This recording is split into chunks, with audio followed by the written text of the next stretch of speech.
Wait a minute. Have you heard the whistler?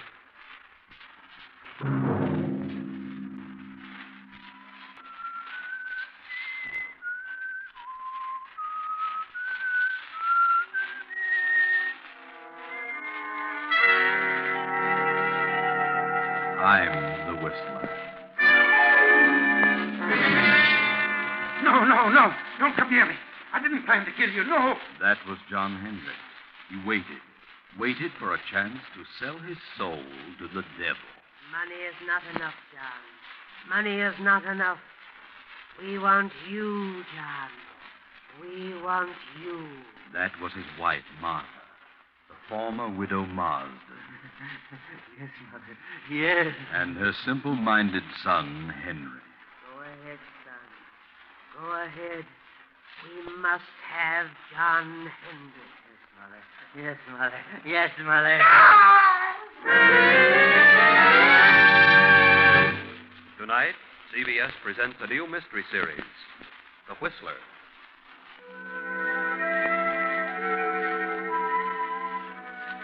And I, the whistler, know many things, for I walk by night.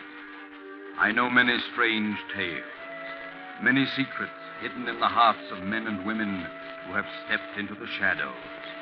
I know the nameless terrors of which they dare not speak. And so I tell you tonight the strange story of Retribution. Gaze up this muddy, rain-splattered road. A small, lonely stone building appears against the lightened street sky. The dismal courthouse of a southern village. The village of Marsdenburg.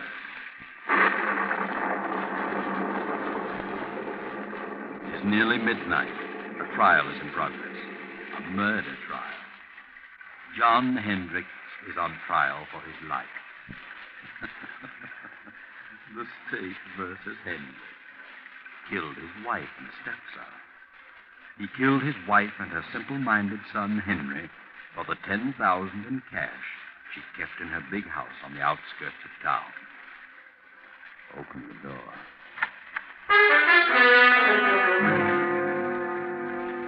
There he stands, John Hendricks, a huge, silent man of 50, large, bony hands.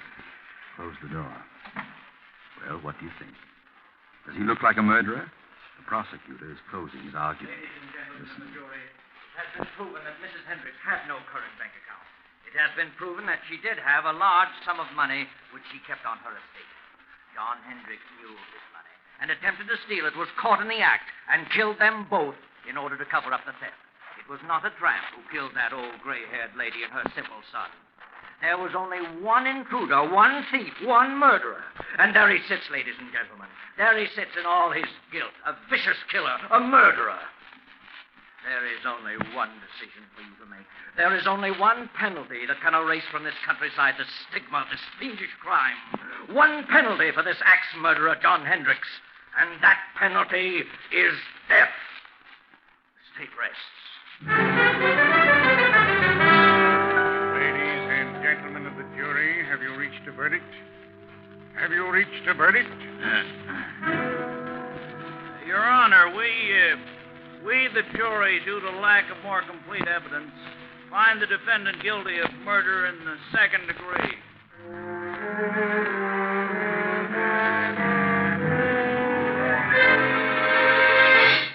Second degree. Cheated death. You'll get life. Surprised? Of course you are.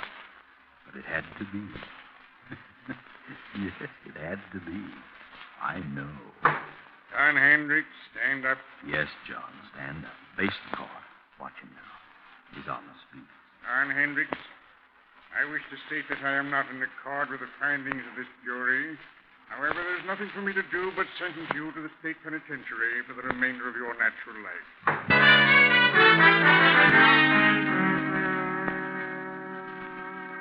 Know where you are now? Recognize that huge, sprawling stone structure with the high walls around it? State penitentiary. How much later? 10 years. John Hendricks is in there. He has a number now. It is 1013. Let's go through the gates. Up the steps. down the corridor. Here we are in cell block 2. Night again. It just turned in.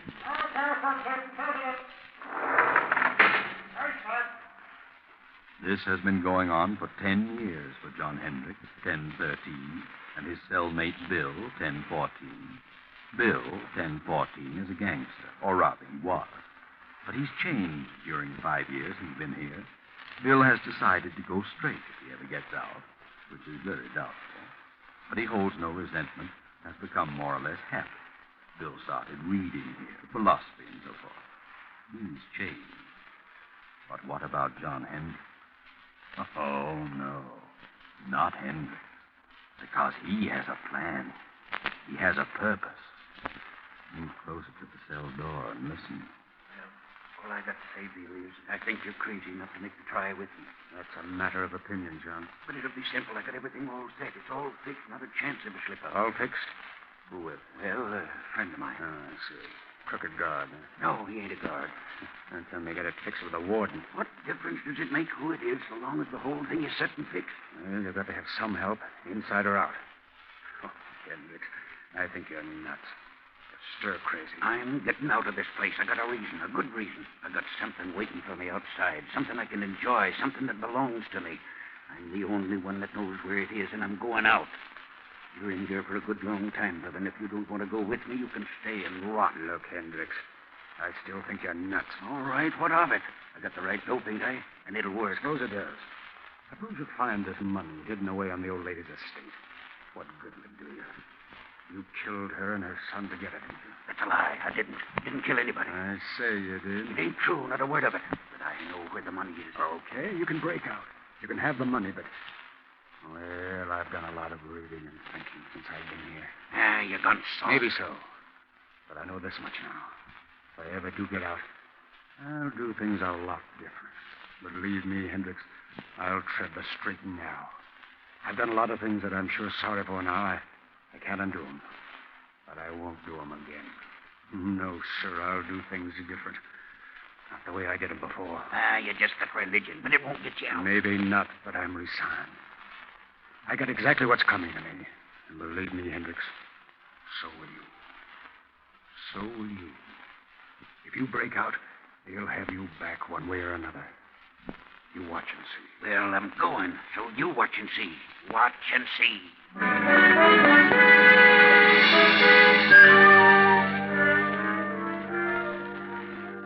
Now, another storm. Another night, a lonely country road, a car. We're in the south. That village we passed a few miles back, that silent, sleeping village, was Marsdenburg. Yes, Marsdenburg, remember? That small, lonely stone building was the courthouse. The courthouse where John Hendricks was tried and convicted. We're on the outskirts now, on a lonely road. A young man is driving the old car, and there's a girl beside him. Motor trouble? Well, there, just ahead, a light. Yes, it's a little crossroads store. Pull in. There's a light, but I don't see anybody. Oh, it's closed. We better drive on. I guess you're right. Evening, folks. What's your trouble? We're having motor trouble. Oh, is it? What are you doing driving around on a night like this? On our way west. Mister, is there an inn or something around here where we can stay for the night? An inn? Yes, there's a place about 8 miles up the road. They'll probably put you up. There's a sign on the left-hand side of the road. Can't miss it. This road's pretty bad when it rains. Gotta be careful or you'll find yourself walking. Thanks. We'll try. Good night. Good luck, mister. You'll need the luck.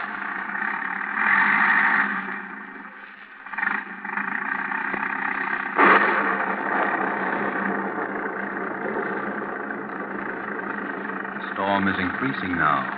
The muddy road sparkles in the flashes of lightning. The tall, dark trees sway back and forth in the fury of the storm like moaning, lost souls. The little car lurches and bounces in its fight to keep the center of the highway. 2 miles, 3 miles, 4, maybe 5, and look, there it is, straight ahead. On the right side of the road, a blue light. Ah, yes, that's it. Wait, George. Did the old man say on the right side or the left side of the road? George, what's wrong? I don't know. The distributor must have gotten wet. Look, George. What? That blue light we saw, it's gone. Where is it? We must have passed it. Well, we couldn't have. I was looking right at it. It seemed as though it just disappeared in the thin air. I'd better turn in here. This motor won't last much longer. I guess so. I can't see a thing. No, Can you? it's certainly a desolate-looking place. There must be a house back in there. There it is. Look, there's a driveway. 20 feet ahead. Oh, yeah. Well, this motor's about to conk out. We'd better drive in and see what we can find. Yes. Drive in, George. You'll find something. That's right. Through the gate. Make the curve. Hurry. There goes a motor. A little more. Now. Oh, we just made it.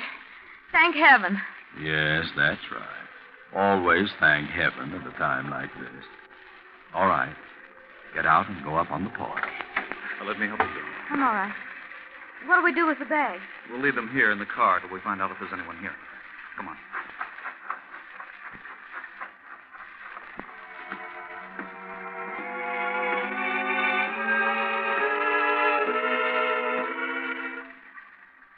You see a bell? No. Can't see a thing. Gee, this place looks completely deserted. I don't think anyone lives here. I don't either. Let's go.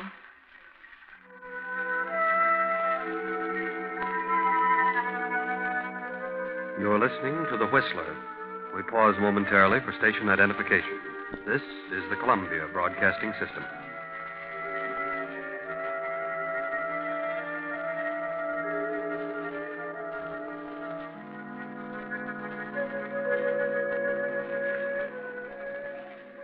George, let's don't knock. I don't like this place. Let's go on. How with a dead motor? Where could we go? I'll knock. Well, all right. Ah, that's right. Knock, George. Knock. Go ahead. Louder. Again. We've got to have shelter. Yes, we can't stay in that car any longer. Can we? No. Afraid not. Here it comes. Now you're on your own, George. On your own. There is someone. Yes? Oh. Good evening. What is it? Well, you see, our car... Yes, our car stalled. And we can't go any farther, and it's such a terrible night out that we thought we could stop here for the evening. Stop here. Why, yes, we saw your light and... Light? What light? Why, the little neon out in front. There is no light. Well, have you a room? Yes, there is a room. Well, could we come in? I mean, it's awfully wet out here. You may come in if you wish. Oh, thank you. Well, this is quite a relief. We were afraid you'd closed up for the night, especially when all the lights were out. Are the lights out? Yes, you see. Huh? Of course the lights are out. Oh, I didn't know. You do take tourists. Do we? Oh, yes, that's what they told us. Who told you? Well, the old man at the little store back at the crossroads. Little store? Yes, at the crossroad about 5 miles back. You know where the crossroad is, don't you? There is no store at the crossroads. There isn't? No. I see. Look, madam, would you mind turning on the lights? I can't see a thing. We have no lights here. No light. Give me a flashlight, Gemma. She means there's no electricity. No. There is no light here. Well, throw the flash around. There must be a lamp. No. Don't make a light. We see well in the dark. We? Who's we? Is there someone else in the house? My son. Oh, he's going to bed? No. He is standing beside you. Beside who? You. Son.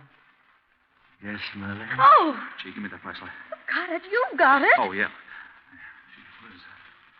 How long have you been standing there, Bub? Since you came in. Is that so? Well, I didn't see you. You make a noise like a spook. Who are you? What is your name? George Kimball. This is my wife, Joan. We're on our way west with travelers. Travelers? So are we. What? Quiet, son. Quiet. No, let him talk. He's quiet enough. How long have you folks been living here? We lived here all our lives. Say, how about closing the door? Is the door open? Why, of course it's... What? George! Now, take it easy, Joan. Don't get excited. Oh, look, madam, there's a candle on that table over there by the fireplace. Is there? Yes, and if you don't mind, I'm going to light it. Please don't. Oh, wait a minute. If you want us to stay here, we insist that we have some light. You want us to stay here, don't you? Do we? Do we, son? Yes, Mother. What are you looking at me for? Yes, Mother. Without light? Yes, Mother. George, let's go. I don't want to stay here tonight. This place doesn't look good to me. There has been no good here for many years. See what I mean, George? I don't get it. You don't seem to want us, yet your son does. How do you make any money that way? We don't make money. You don't? You mean you haven't had any guests lately? No, not for many years. Well, you can't expect any if you act like this. But we do expect a guest. Don't we, son? Yes, Mother. Well, he certainly has a surprise coming. Yes, he has. How many rooms have you? There are many rooms, but only one. Only one? That doesn't make sense. What do you mean? Only one for guests. You mean only one equipped? Yes. Well, then if you've got it reserved for this guest you expect, what are we going to do? There is an inn farther along the road. They have rooms. They will take care of you. It will be best for us. Our distributor got wet, so our car won't run. Where is your car? Right there at the foot of the steps. I see no car. You don't? Why, it's standing right... Joan. George, where is it? It's gone. Holy smoke, it is gone. But where? How? I didn't hear a sound. It must have rolled ahead. Well, throw your light around. Not a sign of it. Say, what goes on here? Son, Yes, Mother. you move the car. Yes, Mother. I understand, son. I understand. Wait a minute.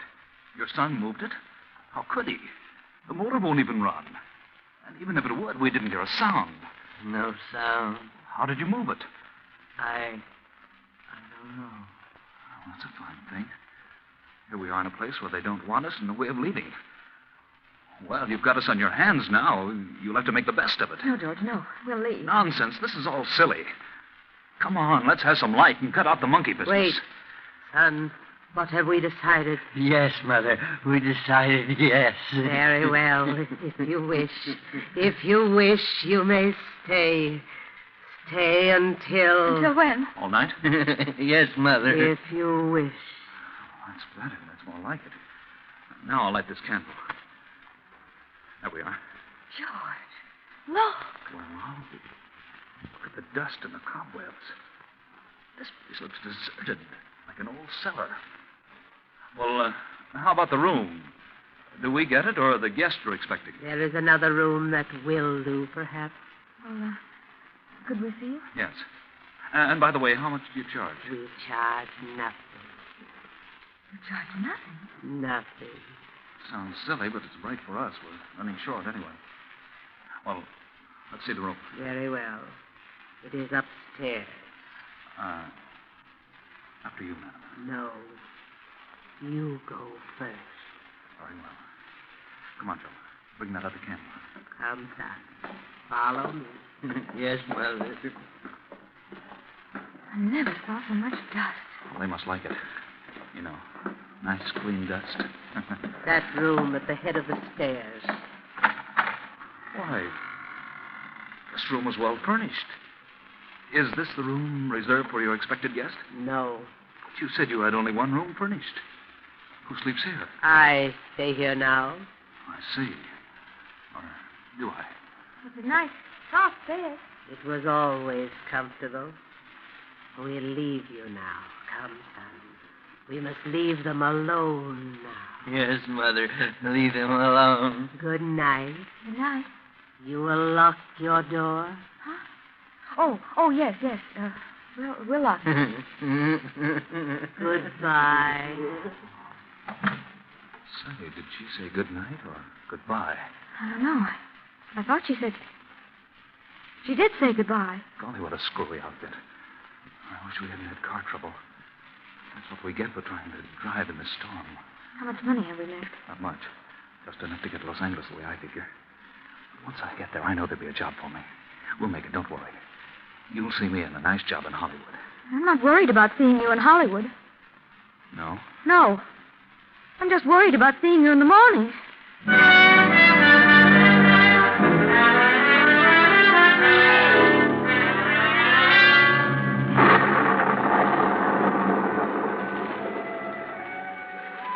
The same night, but later.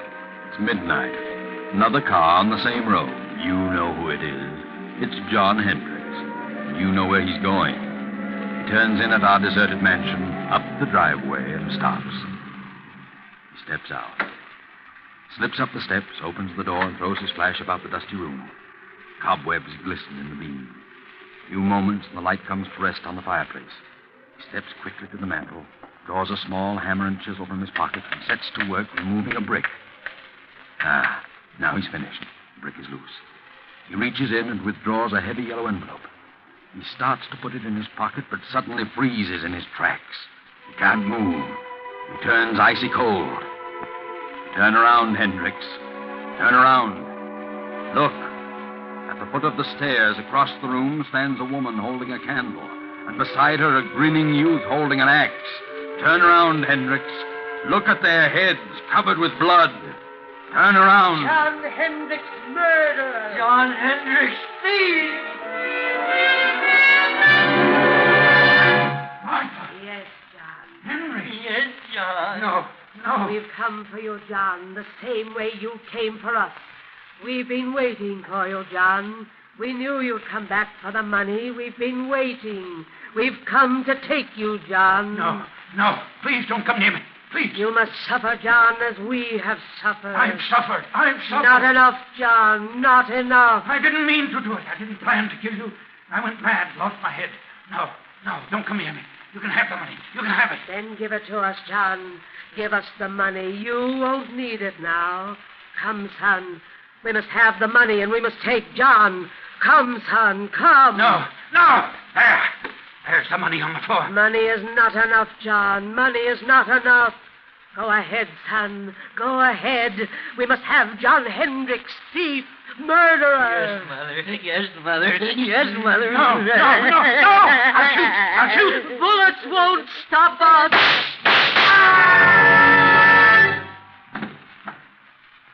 Good Lord, George. What was that? I heard a scream. Downstairs. So did I. And shots. I'll open the door. It must have been downstairs. I don't see a thing. Here's your flashlight. Great Scott. Look. A man down there on the floor. Come on.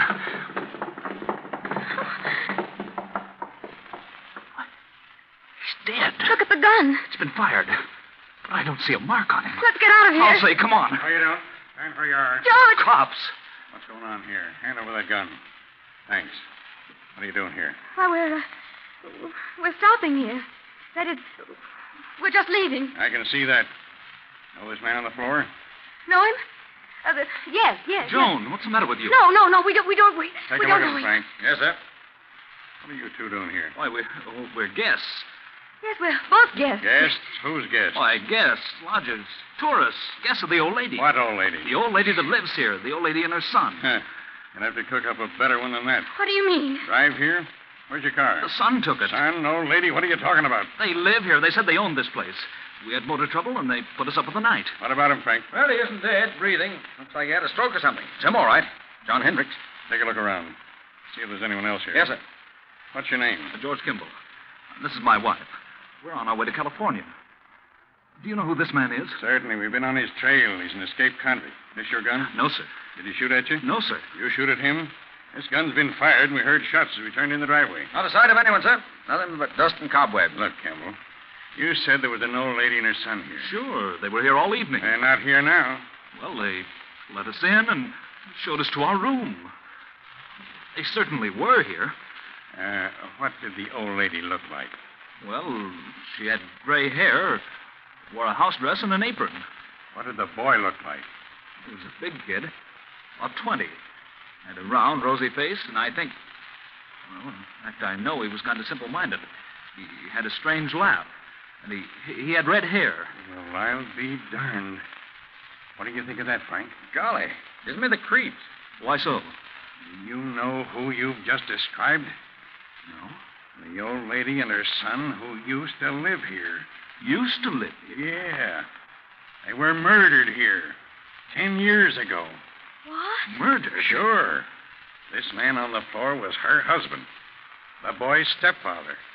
He was tried for killing them with an axe and stealing her money and bonds. He got off at second degree because of lack of evidence. He escaped a week ago and headed this way. We've been on his trail ever since he entered this county. So you see, Kimball, if there was anybody else here tonight, it must have been a figment of your imagination. This house has been deserted for 10 years. Oh, George. Good Lord. Look, Sergeant. Found this envelope on the back doorstep. It's the money. Well, what do you know? The money and the bonds. Old Martha Hendricks' money.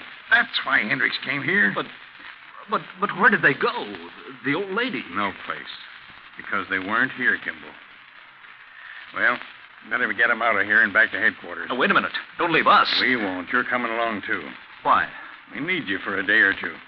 All right, let's get going, Frank. Come on. But where did they go? We saw them. I know they were here. Well, you certainly described them to a T, but don't worry too much about it, you know. Things like this can drive you nuts. You know what I mean? Things like this sometimes just happen. You know what I mean? No. Well, oh, come on, let's go before I get the heebie-jeebies. What did he say?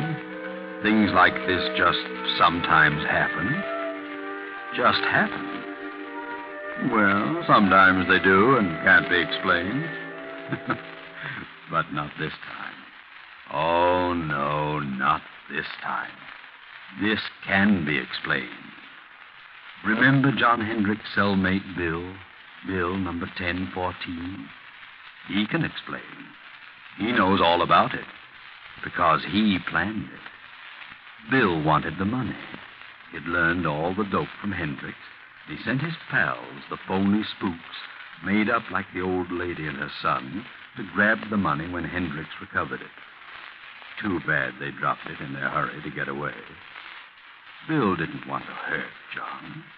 He wanted to scare him out of it. Remember? Bill, 1014, had changed. He said he'd never do things the way he'd done them before. And he didn't. Bill meant what he said. Good night.